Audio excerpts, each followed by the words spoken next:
Real estate investors live and die with their ability to add value to property. Hey everyone, Kevin A. Malsh, Pine Financial Group, where we work together so you succeed. If this is the first time checking out this video, if you're on Facebook, be sure to like our page. If it's on YouTube, we'd like you to hit the subscribe button, hit the post notifications so you know of any new fresh content that we have coming out.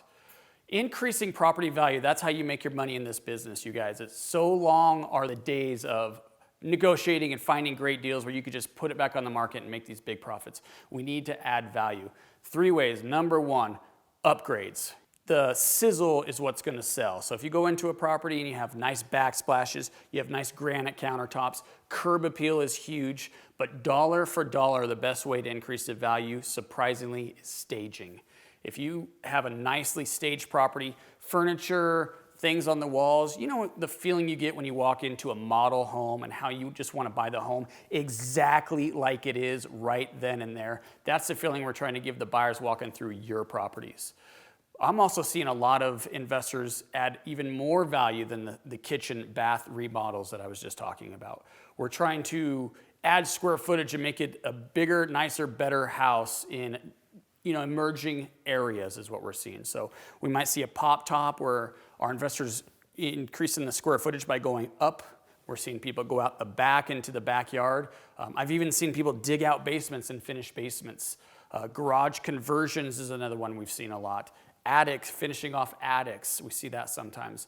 We're adding value to the property, so we're increasing our buyer pool and increasing our value.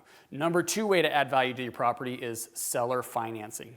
If you could offer an alternative way for the buyer to buy the property, you're increasing the supply or the demand for the property. And you're actually decreasing the supply too. The rule of economics is all about supply and demand. If you're offering a different type of financing than everybody else is, you're going to be in the minority, which is a limited supply. And then you have a bigger buyer pool because someone may have just gone through a divorce, or they've gone through a bankruptcy or a draw loss or something that impacted their credit or maybe impacted their ability to make the payments by not having enough income, and now they're back on track and they're making income, and they just need a little bit of time to get qualified for a loan. If you could offer them a rent-to-own, installment land contract, something like that, you could really increase the value of the property.